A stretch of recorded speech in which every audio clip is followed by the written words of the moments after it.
Dinosaur का नाम लेते ही हमारे दिमाग में सबसे पहले टायरानोसोरस रेक्स यानी टी-रेक्स की तस्वीर सामने आती है। पॉप कल्चर, जुरासिक पार्क फिल्मों और कॉमिक्स की दुनिया ने हमें बचपन से यही सिखाया है कि टी-रेक्स ही डायनासोर साम्राज्य का सबसे भयानक और सबसे शक्तिशाली शिकारी था। लेकिन क्या आप जानते हैं, टी-रेक्स के पृथ्वी पर आने से करोड़ों साल पहले इस ग्रह पर एक ऐसा शिकारी राज करता था जिसे जुरासिक युग का असली राजा कहा जा सकता है। उस दौर में वो एक चलता फिरता खौफ था, एक बेहद शक्तिशाली सम्राट। हम बात कर रहे हैं एलोसोरस के बारे में। आज से लगभग 15 करोड़ साल पहले की प्रागैतिहासिक दुनिया में इनका दबदबा सबसे ज्यादा था। जुरासिक काल के लेट जुरासिक पीरियड में आज से 15 करोड़ 50 लाख से 14 करोड़ 50 लाख साल पहले उत्तरी अमेरिका और यूरोप के विशाल जंगलों पर इस थेरोपॉड डायनासोर का एक छत्र राज था। ये बेहद चालाक, फुर्तीले और शिकार के मामले में बेहद बेरहम थे। आज की इस पूरी डॉक्यूमेंट्री में हम एलोसोरस के जीवन, उनके शिकार करने की अद्भुत वैज्ञानिक तकनीकों, उनकी शारीरिक बनावट और इस बात को जानेंगे कि कैसे वे अपने से 10 गुना बड़े डायनासोरों को भी एक झटके में जमीन पर गिरा देते थे। चलिए समय के चक्र को घुमाते हैं और आज से 15 करोड़ साल पीछे चलते हैं। साल था 1877। अमेरिका के कोलोराडो में ऑथनील चार्ल्स मार्श नाम की एक प्रसिद्ध पेलियंटोलॉजिस्ट यानी जीवाश्म वैज्ञानिक को जमीन के नीचे पहली बार इस डायनासोर का जीवाश्म यानी फॉसिल मिला। जब वे लैब में इसकी रीढ़ की हड्डी की जांच कर रहे थे तो वे ये देखकर हैरान रह गए कि ये हड्डियां उस समय खोजे गए अन्य मांसाहारी डायनासोरों की हड्डियों से बिल्कुल अलग थीं। ये हड्डियां अंदर से खोखली होने के कारण बहुत हल्की थीं। और इसी अनोखी विशेषता के कारण उन्होंने इसका नाम अलोसोरस रखा। ग्रीक शब्द एलोस का अर्थ है अलग या भिन्न और सोरस का अर्थ है छिपकली या सरीसृप। यानी अलोसोरस शब्द का पूरा अर्थ होता है अलग तरह का सरीसृप। अमेरिका के यूटा, कोलोराडो और व्यूमिंग राज्यों में फैला मॉरिसन फॉर्मेशन अलोसोरस के फॉसिल्स का असली खजाना है। पिछले 100 वर्षों में यहाँ अलोसोरस की इतनी हड्डियां मिली हैं कि वैज्ञानिकों को उनके जीवन, खान-पान और व्यवहार के बारे में कोई संदेह नहीं है। विशेष रूप से यूटा की प्रसिद्ध क्लीवलैंड लॉयड डायनासोर क्वारी से एक साथ कई अलोसोरस के कंकाल मिले, जिसने वैज्ञानिकों के शोध में एक नया रास्ता खोल दिया। अब आइए थोड़ा ध्यान से समझें कि शिकारी की शारीरिक बनावट कैसी थी और ये आकार में कितना विशाल था। एक वयस्क एलोसोरस औसतन 8.5 मीटर यानी लगभग 28 फीट लंबा होता था।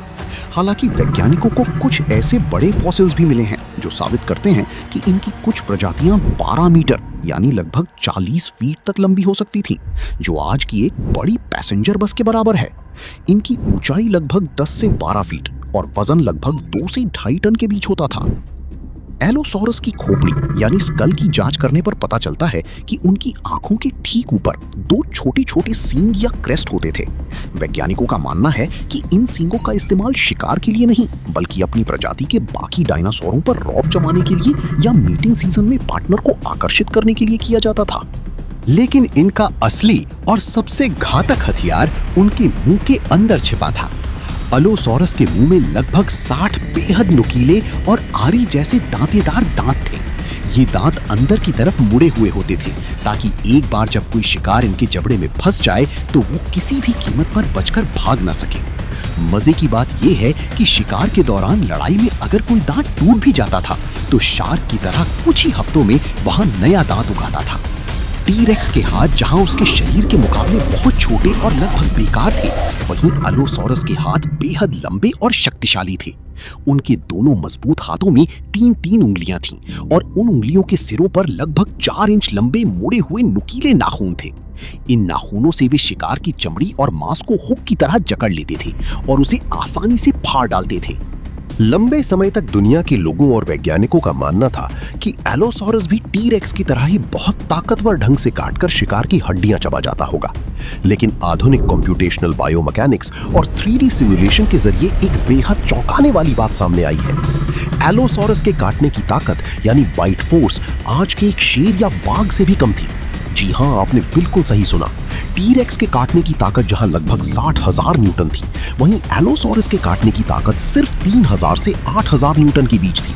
तो फिर सवाल उठता है कि इतनी कम बाइट फोर्स के साथ वे जुरासिक युग के उन विशालकाय डायनासोरों का शिकार कैसे करते थे।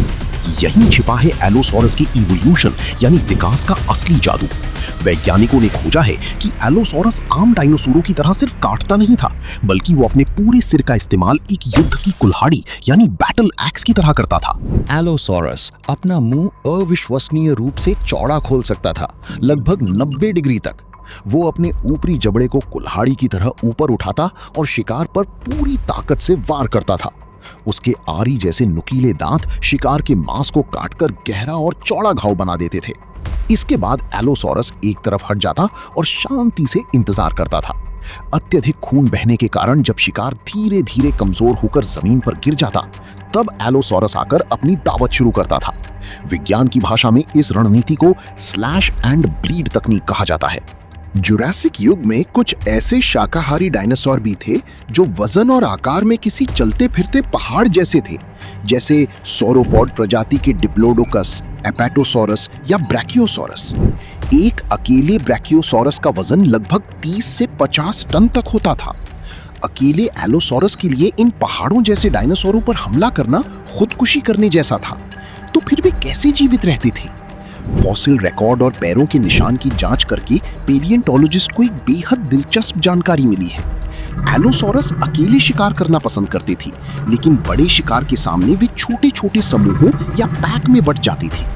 ठीक वैसे ही जैसे आज के समय में भेड़ियों का एक झुंड या शेरों का कुनबा मिलकर एक विशाल अफ्रीकी हाथी पर हमला करता है, ठीक उसी तरह 3 से 4 एलोसोरस मिलकर इन विशालकाय सोरोपॉड्स को चारों तरफ से घेर लेती थी। वे सोरोपॉड्स के पैरों और पूंछ पर लगातार अपनी कुल्हाड़ी जैसी जबड़ी से वार करके उन्हें लहूलुहान कर देती थी। जब वो विशाल डायनासोर थककर और खून बहने से बेदम होकर जमीन पर गिर जाता, तो पूरा झुंड मिलकर उसका शिकार करता था। इसी टीम वर्क ने एलोसोरस को जुरासिक युग का सबसे सफल शिकारी बनाया था। प्रागैतिहासिक पृथ्वी के इतिहास में अगर कोई सबसे पुरानी और ऐतिहासिक दुश्मनी रही है, तो वो थी अलोसोरस बनाम स्टेगोसोरस। ये जुरासिक युग की सबसे रोमांचक लड़ाई थी। स्टेगोसोरस एक शांत स्वभाव का शाकाहारी डायनासोर था, लेकिन उसके बचाव का हथियार बेहद घातक था। उसकी पूंछ के सिरे पर 4 विशाल और नुकीले हड्डियों के कांटे होते थे, जिसे वैज्ञानिक थैगोमाइजर कहते हैं। वैज्ञानिकों को एक ऐसे अलोसोरस की रीढ़ की हड्डी का फॉसिल मिला है, जिससे साफ पता चलता है कि स्टेगोसोरस की पूंछ का वो घातक कांटा अलोसोरस की हड्डी को चीरकर अंदर घुस गया था और उस घाव में इन्फेक्शन होने के कारण उस अलोसोरस की मौत हो गई थी।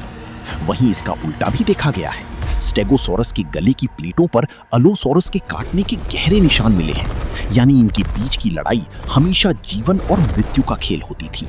एलोसोरस के जीवन के वास्तविक संघर्ष को समझने के लिए हमें 1991 में खोजे गए एक विशेष फॉसिल का शुक्रिया अदा करना चाहिए।